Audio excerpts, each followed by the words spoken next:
Hello, everyone. Welcome to my show. Autumn is here. Today, we're going to talk with Theresa Bavero. We're going to talk about therapy. It is so important to have therapy. Some of us have done it, and it has helped them. And some people are just questioning it and not sure. And we just want to get people more comfortable and so they can make a good decision about it. So welcome to our show, Theresa. Thank you so much for having me. I'm excited to have you. It's been a while, so it's good to see you again. You as well. Always good to see you. Well, my show is about, it's called Autumn is Here, and it's about the changing. It's about the time that's changing. It's about how the seasons change and how life changes. And yes. We can't stop the change. I mean, we're going to all get older and we're going to need some help. And I've dealt with things with being a caregiver to my mom. And when I did, and when she passed away, I got therapy because MJHS offered it. And I said, sure. I never thought about getting therapy, but I did. And it was a really good experience for me. It was very helpful. And I was just thinking about it, wow, I wonder if people, think about doing that after or have the access to it. So that's what we want to talk about. Yeah. So tell me a little bit about yourself and your profession.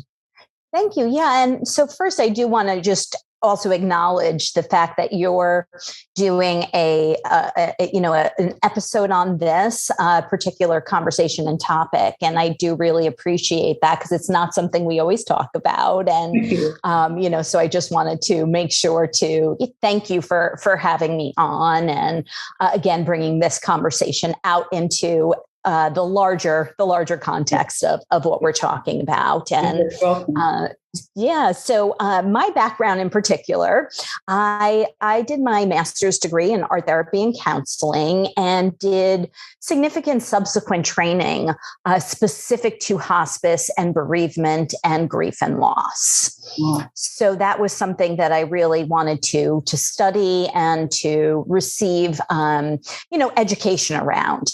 And that led me to a career in hospice. It's where I've spent my entire career. Currently, and for a while, I've been working, as you mentioned, at MJHS Hospice, which is a local hospice in New York City. And we provide end-of-life care for patients and their families.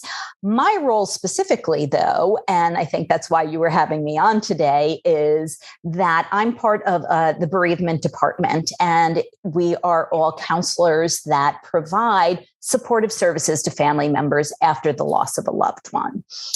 So that entails, some of it is individual grief counseling, some of it is loss-specific support groups, some of it's more education-based, like lectures, so that you can receive more knowledge if you're wondering about grief and loss and your own process. So those are some of the services that I currently offer with MJHS Hospice.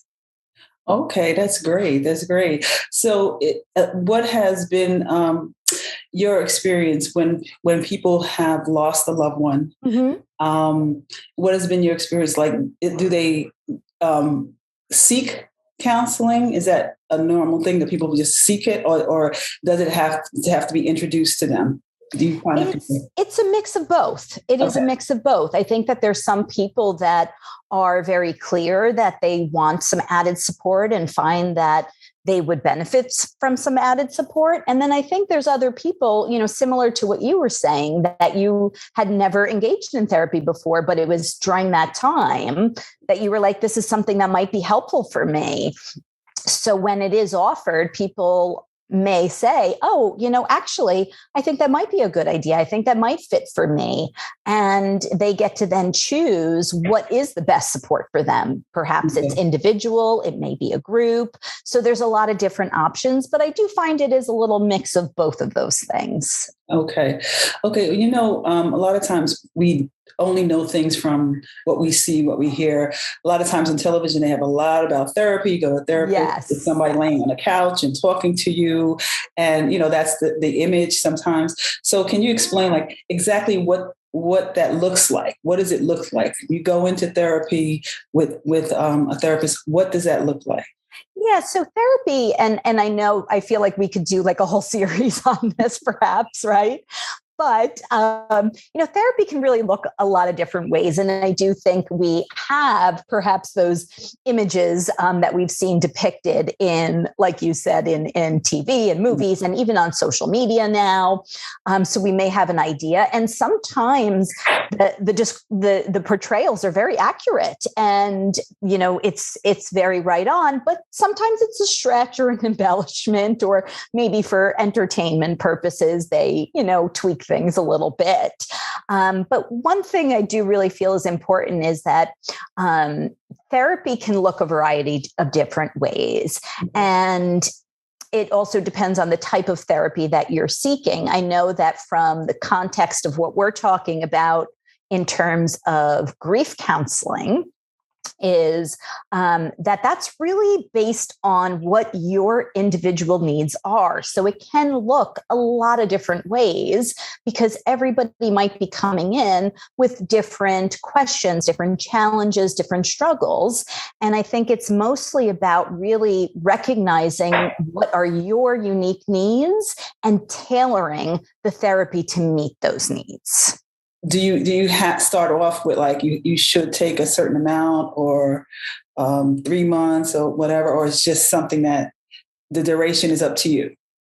I think that, it again is really based on your needs, right? Some people may find like perhaps it's the first time they've ever experienced a loss and they're just questioning like all of these new feelings that are coming up. And, sometimes grief, you feel like you're all over the place and you're like, why am I feeling this way? Is it right to feel this way? And sometimes people just, really benefit from some education on what grief is, how it can manifest, that it can, impact you physically and spiritually and emotionally. So education might be helpful. And then they're okay, kind of like moving forward on their own with their own networks of support and skills. Sometimes it does require a little bit more if perhaps you don't have a good network of support, and it's about how do I cultivate new coping skills and sources of support that can help me through. So I really, again, want to say it's not like a cookie cutter approach. It's really, what do you need and how do we, again, really tailor that to meet your needs? Advise, and this is something I had thought about afterwards. Mm-hmm. Do you ever, when someone is going through a loss, or when they take therapy, but prior to that, if someone is going through an aging parent and their parent is ill, or that the end will come eventually, do you recommend that they take therapy prior to that? Do people, because after I took it, I thought, wow, I could have had this before and it might have helped me get through this a little better. So what would you say to that? Yeah, no, that is such a great point. And I really appreciate you bringing that up because I think it is something that really is very unique. There's a term that we actually use called anticipatory grief. Okay. And that is really when you are in a place where you're anticipating a loss. So, for example, you had mentioned you were a longtime caregiver and it was an illness that stretched over a period of time. So you were anticipating and expecting that loss and probably had all sorts of feelings coming up as a result. But as well, you also were in a situation where you had a family member that had Alzheimer's, and therefore you were probably also grieving other losses over that course of time because you're grieving the loss of the person that your loved one once was before they got sick. So it can be a dual process there, and again, encompass so many things. So going back to your point, though, about should you seek therapy, I think that if you are finding that you're challenged, that there's some things that are coming up for you that you're struggling, especially if you're a caregiver and you're experiencing, the stress and burnout of being a caregiver. If you feel like added support is helpful, I really encourage people to take advantage of the resources that are certainly out there. Okay. So with grief therapy, you said it shows up in different ways. Can you just elaborate on some of the different ways that it shows up? Yes, absolutely. And please always ask me if you need me to clarify anything, because I know this is a topic I'm very passionate about, so I may just get going. But yeah, so grief therapy in terms of the different way it manifests, I think, we all have different ways that we approach things, right? In life, we have different personalities, we have different styles of coping, and that does carry through to our grieving process. And again, for everybody, there may be different needs. So the therapy then follows what those needs are. So for example, one of the things is, I mentioned education. Maybe you need to have some information about grief and what it is and how it does manifest in different ways. As I mentioned, you may feel grief very physically, right? There can be some confusion and forgetfulness. You may be in shock. So there's a lot of physical pieces that people don't always recognize. I think they expect to feel the emotions of loss, but they don't always think it's going to have them also maybe even question their spirituality or whatever their faith is. You start asking yourself big questions. Sometimes it impacts you socially. You may want to feel like you're withdrawing from people or wanting to reconnect with people because you've been a caregiver for long.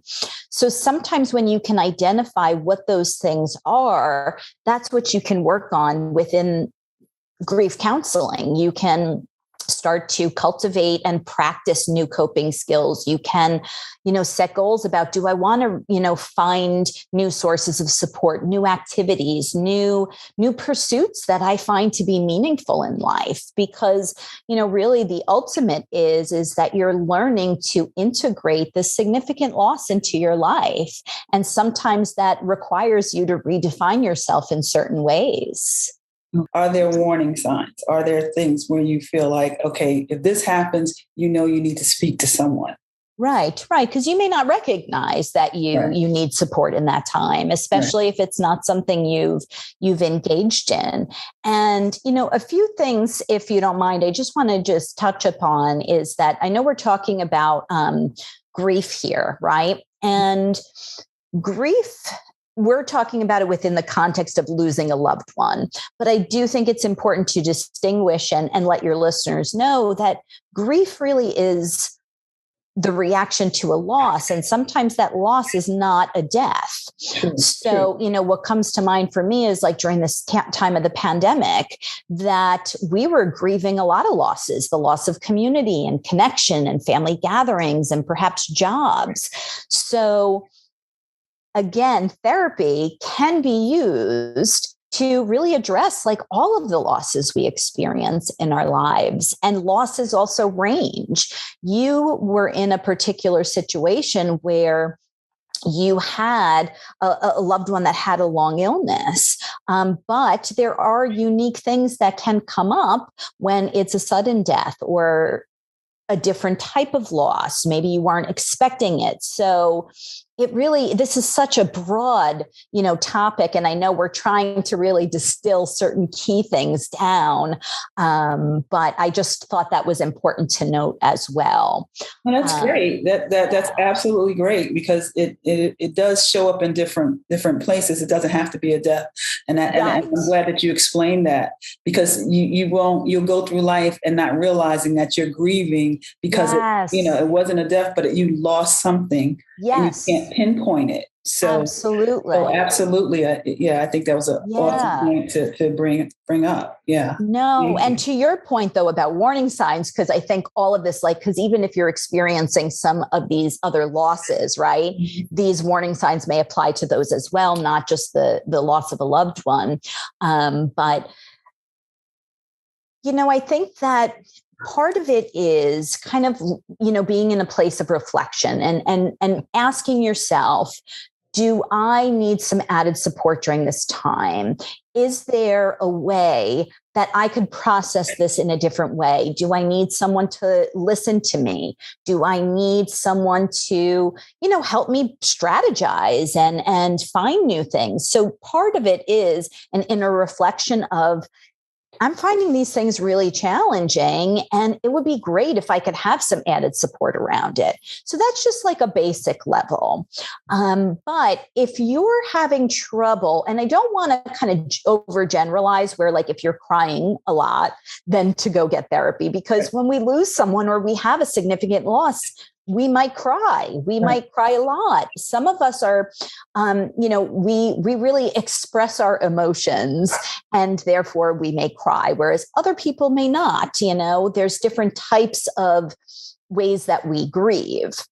So I don't want to kind of like put it as a blanket statement for that. But if you are finding that it is impairing your day-to-day life, like if you're having trouble getting through your day, attending to your usual routine, going to work, things like that, I would say that's definitely a big sign that you would want to reach out for some help. Certainly, if you find it significantly impacting you to a degree where you're having trouble day to day, then that's kind of, for me, something that I would say to someone, I think it would, therapy would be a great place for you to go. And of course, if you're experiencing any kind of thoughts of suicide, self-harm, if you're feeling like life is no longer meaningful, those are, I would say, really big warning signs that you should absolutely seek treatment. Okay, great.